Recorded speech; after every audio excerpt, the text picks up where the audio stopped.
kaget gitu loh. Kok ada juga orang-orang Kristen yang masuk ke neraka gitu ya. Dan itu neraka tuh bentuknya seperti lorong gelap gitu ya. Gelap, lembab, pengap gitu ya. Dan tuh semakin ke dalam tuh semakin gelap. Jadi di situ tuh banyak iblis yang bilang gini, Pak Pendeta, ayo khotbah Pak Pendeta. Kamu kan di dunia ini khotbah, kenapa di sini enggak? Bilang gitu ya. Saya tambah bingung lagi loh, Pak Pendeta kok ada yang masuk neraka gitu ya. Pak Pendeta yang hidupnya benar, yang kelihatannya hidupnya kudus, yang kelihatannya hidupnya suci kok masuk neraka gitu ya. Apalagi tuh saya yang biasa-biasa aja, saya bilang gitu ya. Tuhan bilang gini, pendeta enggak bisa jalanin firman. Mungkin dia rajin ngabarin firman Tuhan, mungkin rajin memberitakan firman Tuhan, tapi dia sendiri enggak bisa jalanin gitu ya. Mungkin dia sendiri enggak ngerti apa yang dia perbuat di tempat lain gitu ya. Mungkin di atas mimbar bilang kudus, tapi di tempat lain punya simpenan, mungkin gelapin uang gitu ya. Nanti masuknya ke situ, ke neraka yang paling gelap ya. Jadi ketika pendeta itu berusaha keluar, terus diserobek mulutnya, di mukanya dicakar gitu ya, sampai mukanya itu tidak berbentuk gitu ya. Dan itu darah terus ngalir terus ya. Dan kemudian normal seperti sedia kala. Terus kemudian dikerjain lagi habis-habisan, disobek mulutnya, mukanya dicakar-cakar gitu ya. Dan itu tidak ada habis-habisnya gitu, tidak ada berhentinya gitu ya. Dan itu terus berlangsung berulang-ulang gitu ya. Dan di situ tuh pendeta-pendeta juga teriak-teriak gitu ya, minta ampun, minta tolong Tuhan, ampuni saya Tuhan, ampuni dosa saya Tuhan. Tetapi itu semua udah terlambat gitu ya. Ketika orang-orang itu udah ada di neraka, pengampunan itu udah terlambat. Kesempatan itu sudah tidak ada lagi gitu ya. Dan saya tanya sama Tuhan, kenapa mereka bisa masuk neraka gitu ya. Dan Tuhan bilang ini, setiap kita yang diberi anggota tubuh lengkap gitu ya, yang diberi anggota tubuh gitu ya, harus mempertanggungjawabkan setiap bagian anggota tubuh kita. Jadi Tuhan menciptakan tangan untuk menyembah Tuhan, untuk memuliakan Tuhan. Tetapi kalau misalnya kita gunakan untuk misalnya mukul, membunuh, itu tuh sudah tidak berkenan di hadapan Tuhan gitu ya. Setiap kita mempertanggungjawabkan perbuatan kita gitu ya.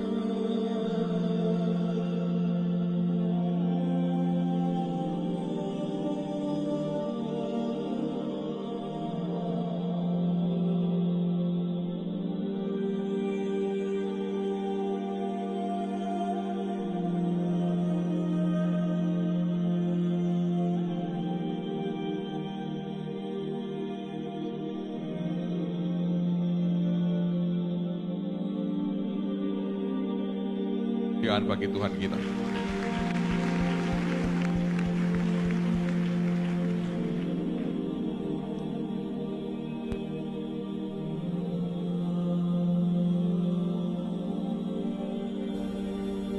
Shalom saudara, selamat sore.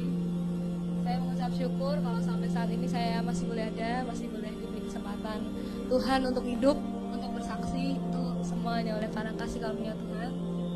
Dan saya mau awali kesaksian saya, kejadiannya September tahun 2001. Ketika itu saya dan satu tim ya sedang berdoa bersyafaat di gereja. Dan saya sadar kalau saya masih ada di gereja, tapi saya juga bingung gitu ya, kok ada di tempat lain gitu ya. Jadi roh saya dibawa Tuhan ke tempat lain, dan tempat itu ngeri gitu ya, sangat mengerikan. Dan di sana tuh baunya bau busuk gitu ya, bau amis, bau darah, bau benda-benda kebakar gitu. Ya baunya tidak karuan gitu ya, bau busuknya tidak karuan. Jadi kalau pasar ikan tuh kalah baunya sama bau neraka gitu ya. Dan saya di situ ngelihat berbagai hal yang mengerikan. Dan yang paling saya tidak tahan itu ceritanya, di sana banyak orang yang menjerit, minta tolong, minta ampun sama Tuhan. Mereka banyak yang bilang, Tuhan ampuni saya Tuhan, tolong saya Tuhan, ampuni saya Tuhan, saya sudah tidak kuat lagi di sini Tuhan, lepaskan saya Tuhan.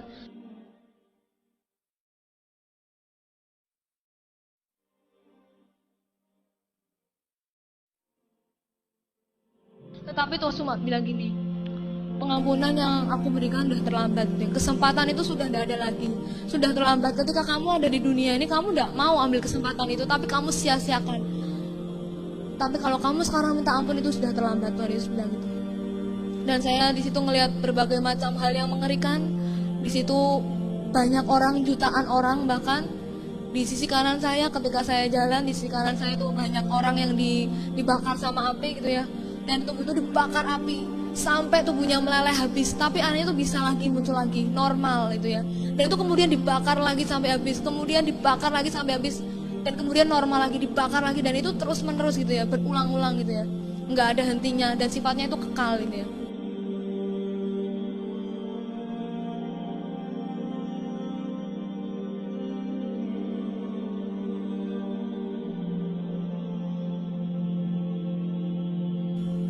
Dan di sebelah sisi kanan saya, ketika saya jalan, saya melihat jutaan orang juga itu digerogotin sama yang namanya ulat-ulat kecil gitu ya, ulat-ulat gitu ya. Jadi kalau di firman Tuhan dikatakan di sana tuh apinya tidak pernah padam, ulat-ulatnya tidak akan pernah mati, itu benar gitu ya. Jadi di sana tuh jutaan orang tuh teriak-teriak kesakitan, banyak yang dibakar api, banyak yang digerogoti ulat-ulat gitu ya. Dan tuh tubuh itu digerogoti dari bawah sampai ke atas gitu ya. Habis, tidak bersisa, tapi anehnya bisa timbul lagi, dan itu kemudian digerogoti lagi sampai habis, kemudian timbul lagi, dan itu terus menerus gitu ya. Dan saya lihat di sisi kanan saya yang digerogoti ulat itu kebanyakan itu dirinya Kristen, dan saya di situ lihat ngeri gitu ya, mereka tuh jerit-jerit minta tolong, minta ampun gitu ya. Tapi itu semua udah terlambat gitu ya. Dan kalau saudara mau tahu itu jalannya aja lembek gitu ya, jadi jalannya aja kayak ingus gitu ya. Jadi lembek, lengket, dan baunya tuh ndak karuan gitu ya. Dan warnanya warna busuk gitu ya. Dan ketika itu Tuhan cuma bilang gini sama saya, setiap kamu jumpai orang, terutama orang yang ndak percaya, kamu bersaksi, kamu cerita bahwa neraka itu benar-benar ada, bahwa surga itu benar-benar ada. Kalau mereka ndak percaya, ndak apa-apa. Kalau mereka percaya, itu lebih baik gitu ya. Dan Tuhan bilang gini, pokoknya kamu sampein aja, kamu cuma nyampein. Jadi kamu nggak usah bingung loh, Tuhan ini nih gimana, kalau mereka nggak percaya itu nggak usah bingung gitu ya. Tuhan bilang pokoknya kamu sampein, kalau mereka percaya ya puji Tuhan, kalau nggak percaya nggak apa-apa. Keputusan ada di tangan masing-masing gitu ya. Keputusan ada di tangan orang-orang yang mendengarkan kesaksian. Jadi ketika itu saya terus diajak jalan sama Tuhan, dan di situ seperti ada persimpangan gitu ya, jadi ke kiri dan ke kanan. Di situ bentuknya seperti sel-sel, jadi satu sel itu diisi satu orang, dan ada iblis-iblis juga di situ. Dan iblis-iblis di situ tuh ketawa gitu, kesenangan gitu. Dan di situ tuh banyak yang jerit-jerit, banyak yang nangis, banyak yang tidak tahan gitu ya akan siksaan yang ada gitu. Ada yang matanya dicungkil gitu ya, matanya dicungkil keluar gitu, sampai darah itu mengucur gitu ya, ngucur terus mengalir deras gitu. Tapi anehnya bisa timbul lagi, bisa muncul lagi mata yang baru, dan itu kemudian dicungkil lagi, tuh sakitnya kayak apa gitu ya. Dan itu ada yang tangan yang dikuliti, ada tangan yang dipotong-potong. Kalau misalnya kita kena pisau sedikit aja perih gitu ya, darah ngalir dari tubuh kita tuh perih gitu ya. Apalagi itu gitu di neraka, dikuliti, tangannya dipotong-potong sampai darah itu mengalir deras gitu ya. Dan kaki dipotong-potong sampai darah itu mengalir deras, lidahnya dipotong-potong, dan itu tidak ada henti-hentinya gitu loh. Ketika lidah itu dipotong, darah mengalir keluar, dan itu kemudian timbul lagi, lidahnya muncul lagi normal seperti kembali, seperti sedia kala gitu ya. Dan itu kemudian dipotong-potong lagi sampai habis, dan semua orang di situ nangis, minta ampun, minta tolong sama Tuhan. Tapi Tuhan tidak bisa berbuat apa-apa gitu ya. Tuhan tuh tidak bisa nolong karena udah terlambat gitu ya. Dan saya tanya sama Tuhan, orang-orang yang di sini ini orang-orang yang tidak percaya sama Tuhan toh, saya bilang gitu. Tapi Tuhan bilang gini, oh enggak tuh, kalau yang di sini tuh orang-orang Kristen gitu ya, yang percaya sama Tuhan Yesus Kristus. Saya kaget gitu loh, kok ada juga orang-orang Kristen yang masuk ke neraka gitu ya. Dan saya tanya sama Tuhan, kenapa mereka bisa masuk neraka gitu ya. Dan Tuhan bilang gini, setiap kita yang diberi anggota tubuh lengkap gitu ya, yang diberi anggota tubuh gitu ya, harus mempertanggungjawabkan setiap bagian anggota tubuh kita. Jadi Tuhan menciptakan tangan untuk menyembah Tuhan, untuk memuliakan Tuhan. Tetapi kalau misalnya kita gunakan untuk misalnya mukul, membunuh, itu tuh sudah tidak berkenan di hadapan Tuhan gitu ya. Pokoknya setiap apa yang kita perbuat itu Tuhan ngerti. Mungkin mata buat memandang hal yang baik, buat menuntun kita untuk pergi ke tempat-tempat yang baik, untuk pergi ke gereja. Tapi matanya digunakan untuk misalnya menonton video porno, baca buku-buku yang tidak benar. Itu nanti Tuhan tahu gitu ya. Setiap kita mempertanggungjawabkan perbuatan kita gitu ya. Ada yang lidahnya dipotong-potong, itu mulut kan untuk memuji Tuhan, untuk menyembah Tuhan. Tetapi mungkin ada di antara kita yang buat numpahin orang, buat ngutuk orang, buat mungkin ngomel, menggerutu gitu ya. Dan itu semua Tuhan tidak senang gitu, Tuhan tidak berkenan di hadapan Tuhan. Jadi setiap apa yang kita perbuat dengan anggota tubuh kita, Tuhan, walaupun mungkin kita di tempat yang paling terpencil sekalipun gitu ya, mungkin orang-orang tidak ngerti, tetapi terus ngerti gitu ya. Dan ketika itu saya diajak jalan terus masuk sama Tuhan. Dan kalau Saudara mau tahu itu dindingnya itu juga sama gitu ya. Jadi dindingnya itu kayak ingus gitu ya, kayak umbel gitu ya. Jadi lengket-lengket gitu ya. Dan baunya minta ampun ya, bau busuknya minta ampun ya. Dan ketika itu saya jalan terus, saya diajak Tuhan ke tempat yang namanya pusatnya neraka gitu ya. Jadi ketika masuk terus ada seperti sumur kayak kawah belerang gitu.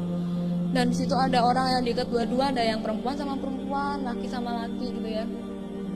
Dan saya tanya sama Tuhan, Tuhan ini nih kenapa kok dekat dua-dua gitu ya, kok perempuan sama perempuan, laki sama laki. Tuhan bilang gini, ini buat orang yang lesbian sama homoseksual gitu ya. Jadi orang yang di dunia ini homoseksual, lesbian, termasuk banci-banci gitu ya, waria, itu nanti masuknya ke sana gitu ya. Mungkin mereka udah nyebut dirinya Kristen tapi masih homoseksual, lesbian, itu nanti masuknya ke sana gitu ya. Dan tidak jauh dari sana, dari tempat orang yang dihukum tadi, yang lesbian tadi, dan tempatnya masih sama di pusatnya neraka, itu juga ada orang-orang yang dihukum di kawah belerang ini, di pusatnya neraka. Itu buat orang-orang yang perdukunan gitu ya, buat orang-orang yang suka kedukun, suka cari pelarisan, mungkin sakit tidak sembuh-sembuh, tapi terus tidak percaya Tuhan lagi, kecewa sama Tuhan, terus perginya ke dukun, ke paranormal, ke suhu. Nanti itu tempatnya di sana gitu ya. Dan di situ juga di pusatnya neraka ada yang bentuknya seperti sel-sel. Jadi satu orang diisi satu sel diisi satu orang. Dan di situ tuh orang-orang tuh maaf kata alat kelaminnya tuh digerogoti ulat-ulat gitu ya. Digerogoti sampai habis, sampai darah tuh mengalir keluar terus. Kemudian digerogoti lagi. Dan itu normal lagi, tumbuh lagi. Dan itu digerogoti lagi sampai habis gitu ya. Dan itu terus berulang, tidak ada habis-habisnya, tidak ada kata-kata berhenti, tidak ada kata-kata istirahat. Dan Tuhan bilang setiap kita yang mungkin nyebut dirinya Kristen tapi masih bermain-main dengan kekudusan, masih ke tempat-tempat yang tidak benar, mungkin nggak punya istri tapi masih punya simpenan lain, itu nanti masuknya ke sana gitu ya. Seenaknya aja main-main dengan kekudusan, nanti masih ada waktu buat hidup. Nah, padahal kan kita semua tidak ngerti kapan kita dipanggil pulang, kapan Tuhan Yesus datang gitu ya. Dan ketika saya terus diajak masuk lebih dalam lagi, dan itu neraka tuh bentuknya seperti lorong gelap gitu ya, gelap, lembab, pengap gitu ya. Dan itu semakin ke dalam tuh semakin gelap. Jadi di situ tuh banyak iblis yang bilang gini, Pak Pendeta, ayo khotbah Pak Pendeta, kamu kan di dunia ini khotbah, kenapa di sini enggak, bilang gitu ya. Saya tambah bingung lagi loh, Pak Pendeta kok ada yang masuk neraka gitu ya. Pak Pendeta yang hidupnya benar, yang kelihatannya hidupnya kudus, yang kelihatannya hidupnya suci kok masuk neraka gitu ya. Apalagi tuh saya yang biasa-biasa aja, saya bilang gitu ya. Tuhan bilang gini, pendeta enggak bisa jalanin firman. Mungkin dia rajin ngabarin firman Tuhan, mungkin rajin memberitakan firman Tuhan, tapi dia sendiri enggak bisa jalanin gitu ya. Mungkin dia sendiri enggak ngerti apa yang dia perbuat di tempat lain gitu ya. Mungkin di atas mimbar bilang kudus, tapi di tempat lain punya simpenan, mungkin gelapin uang gitu ya. Nanti masuknya ke situ, ke neraka yang paling gelap ya. Jadi ketika pendeta itu berusaha keluar, terus diserobek mulutnya, di mukanya dicakar gitu ya, sampai muka itu tidak berbentuk gitu ya. Dan itu darah terus ngalir terus ya. Dan kemudian normal seperti sedia kala. Terus kemudian dikerjain lagi habis-habisan, disobek mulutnya, mukanya dicakar-cakar gitu ya. Dan itu tidak ada habis-habisnya gitu, tidak ada berhenti-berhentinya gitu ya. Dan itu terus berlangsung berulang-ulang gitu ya. Dan di situ tuh pendeta-pendeta juga teriak-teriak gitu ya, minta ampun, minta tolong, Tuhan ampuni saya Tuhan, ampuni saya Tuhan, ampuni dosa saya Tuhan. Tetapi itu semua udah terlambat gitu ya.